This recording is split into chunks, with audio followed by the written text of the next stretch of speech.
In this video, we take a look at the latest XRP news. Will XRP be able to fly to the moon?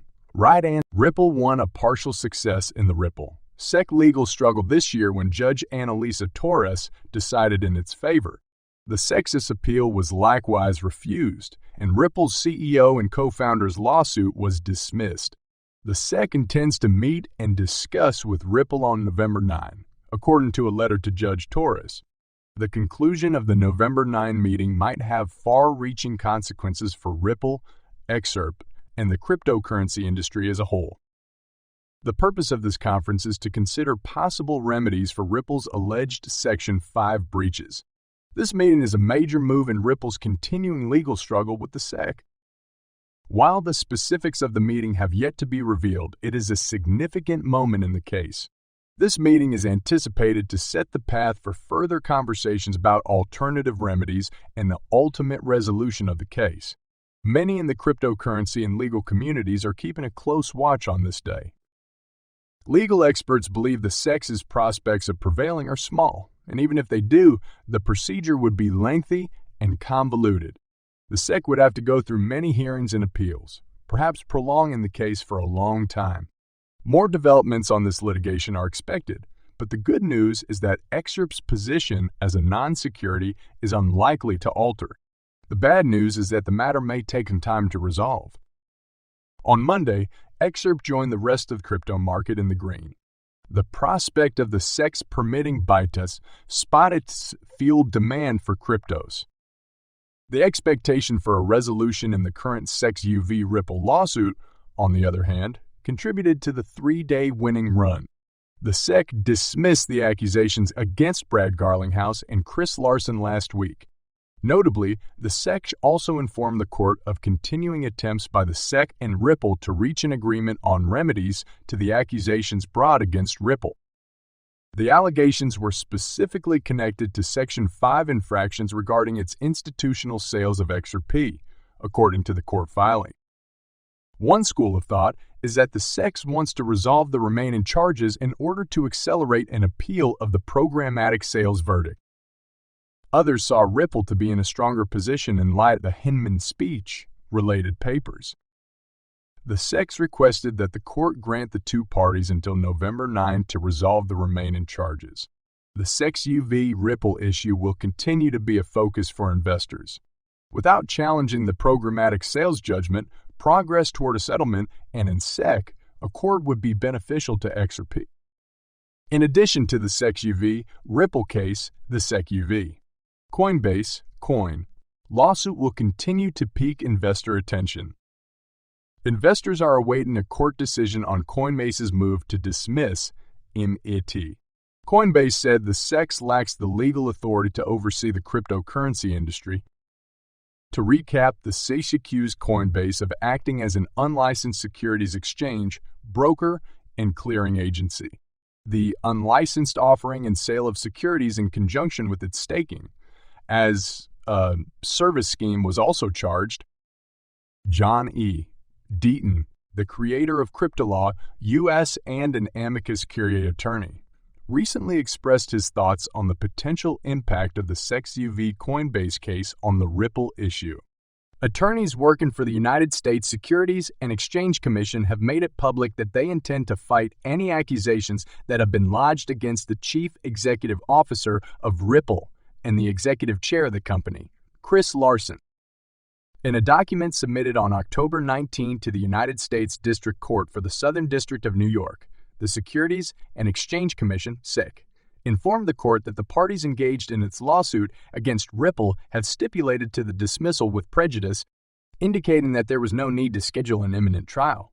There was no indication in the filing that the SEC was withdrawing its legal prosecution against Ripple itself, which had been initiated in 2020. According to the filing, the SEC and Ripple intend to meet and confer on a potential briefing schedule with respect to the pending issue in the case. What remedies are proper against Ripple for its Section 5 violations with respect to its institutional sales of XRP, and respectfully request, until November 9, 2020, 3. To propose such schedule to the court, or, if the parties cannot agree, to seek a briefing schedule from the court on a contested basis. Ripple's chief legal officer, Stuart Aldiorti, provided a reaction to the filing in which he referred to the action as a surrender by the SEC rather than a settlement. The cryptocurrency company issued a statement in which it referred to the decision made by the SEC as a stunning capitulation. Garlinghouse said this in a post that was published on X, previously Twitter, on October 19. Chris and I were the targets of the SEC in a ruthless attempt to personally ruin us and the company that so many have worked hard to build for over a decade, the statement read. The steps taken by the SEC against Ripple started in December 2020 when the commission filed a complaint against Garlinghouse, Larson, and the firm, mostly over sales of its XRP coins, which the agency also alleged were securities. This was the beginning of the SEC's activities against Ripple. A decision made in July by a federal court concluded that the sale of XRP to individual investors did not constitute the offering of a security. It is not obvious why the SEC decided to withdraw the allegations after nearly 3 years, especially considering that the trial was set to start in April 2024. The chief legal officer of Cboe Digital, Catherine Kirkpatrick, suggested that the SEC's move to abandon the complaint against Garlinghouse and Larson might signal that the SEC wants to appeal the court judgment on XRP as a security. This is something that, according to Kirkpatrick, would have needed to wait until the completion of the trial in order to take place. Other charges against prominent people in the cryptocurrency industry, such as former Celsius CEO Alex Mashinsky and former FTX CEO Sam Bankman-Fried, are still ongoing before the Securities and Exchange Commission, SEC. The criminal trial against Mashinsky is planned to commence in September 2020, while the trial against Bankman-Fried is slated to start on October 26 of the same year. Additionally, the Commission has initiated legal litigation against the cryptocurrency exchanges known as Binance and Coinbase. The U.S. Securities and Exchange Commission, SEC, has dismissed charges against Ripple Labs leaders Chris Larson, chairman and co-founder, and Brad Garlinghouse, EUU.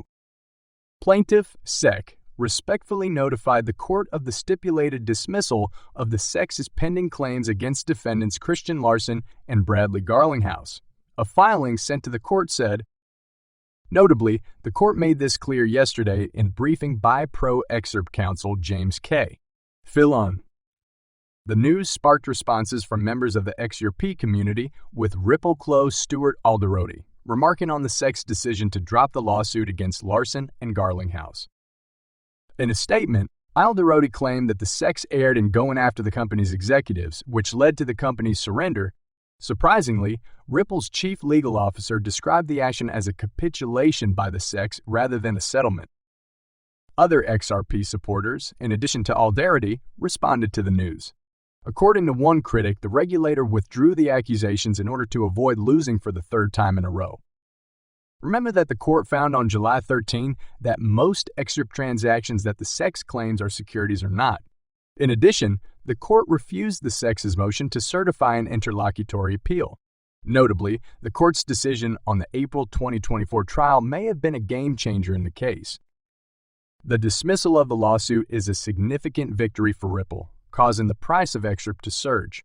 According to CoinGecko statistics, the price of XRP increased by more than 10 in response to the news. XRP, on the other hand, surged to a 24-hour high of $0, 520, 8 from a low of 477 cents. The currency is now trading at $0, 512, up 6.3 in the last 24 hours.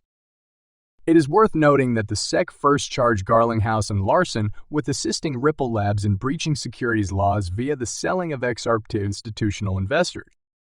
According to reports, the court concluded on July 13 that Ripple's institutional sales are investment contracts, while sales to individual investors are not. As a result, the court slated the SEC's case against Ripple executives for a jury trial in April 2024.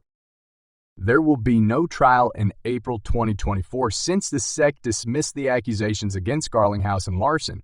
The SEC has hired Ripple to evaluate the proper remedies in connection with the company's breach of securities laws via its institutional sales.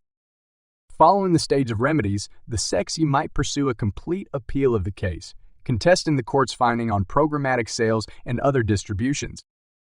Furthermore, the SEC may reach an agreement with Ripple and stop the multi-year legal struggle. So yet, the regulator has not shown any intention of reaching an agreement. It seems to be planning an appeal of the court's July 13 order, which defined programmatic sales and other XRP disbursements to be non-securities.